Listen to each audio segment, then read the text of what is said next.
There's something deeply wrong with hearing your own voice, when you know for a fact you weren't the one who spoke. Tonight's story isn't about ghosts. It's about something more subtle. Something that waits, listens, and learns. A man finds recordings of his own voice at 2:13 every morning even though he lives alone. What started as harmless static quickly turns into something that knows his name. And how to use it? This is what happens when you answer a voice. That sounds like you. Welcome back to Late Night Threads. It started with a chirp. Not the high-pitched bird kind, the digital kind. The sound your phone makes when it's finished recording.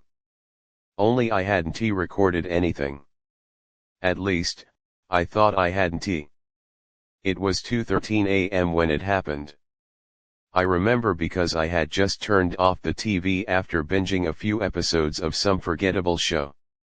I was about to head to bed when I heard the chirp coming from my phone on the nightstand. I picked it up, screen still on, showing a voice memo labeled, recording_0213 AM. I hesitated. Maybe I accidentally hit record while the phone was in my pocket earlier, but I'd been home all night. Alone. I hit play. At first, nothing. Just the familiar static hum that fills a quiet room. Then a whisper. My name. Twice. And then, breathing. Not heavy. Not panicked. Just steady and wrong. It wasn't me. But it was my voice. The recording lasted 36 seconds. In the last few seconds, I heard something that made my blood turn cold. A laugh. Quiet. Guttural. And right next to the mic. I replayed it 4 times. The voice wasn't just similar to mine, it matched inflections, pauses, even a slight stutter I've had since childhood. But I didn't make that recording. I couldn't have. The next morning, I checked the phone's audio file data. It confirmed the recording started at exactly 2:13 a.m. No apps were running in the background. No hands-free mode. No commands. I deleted it. I told myself it was some tech glitch. Maybe even a leftover file that got renamed. I tried to forget. The following night, I locked my phone in the kitchen drawer before bed. At 2:13 a.m., I was woken up by the chirp. I ran to the kitchen. Opened the drawer. Screen on. New file. Same name, recording_0213 AM. I didn't press play. I deleted it immediately and turned off my phone.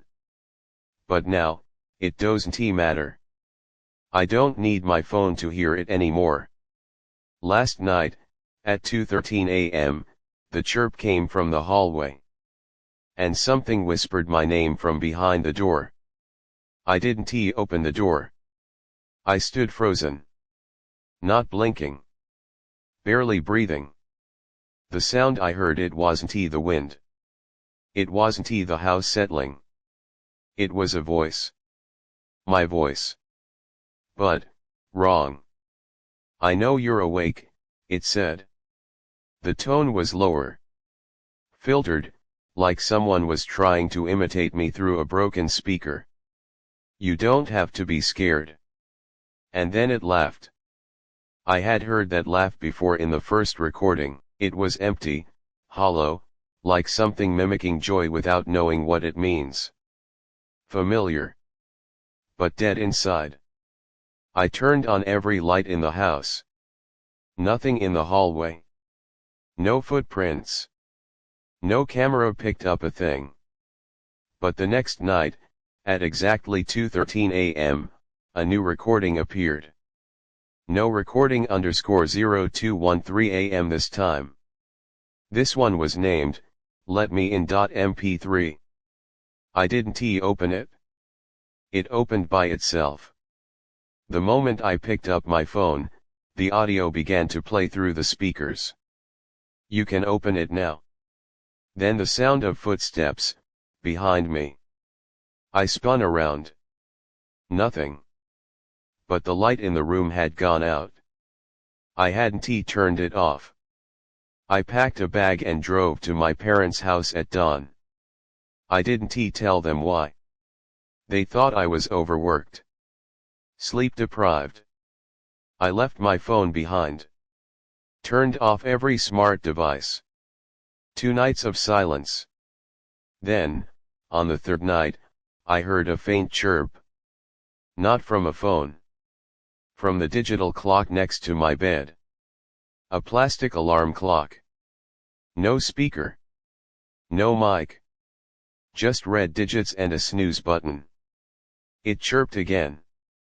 Then the screen glitched. And it displayed, "I am already inside." I smashed the clock.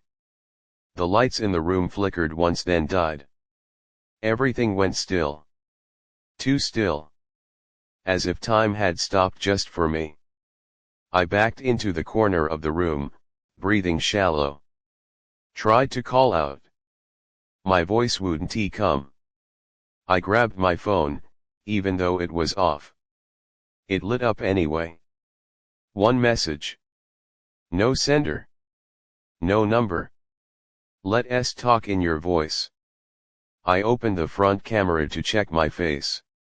It was me. But I was smiling. I wasn't smiling. I dropped the phone. It shattered across the floor. Didn't stop the screen from glowing.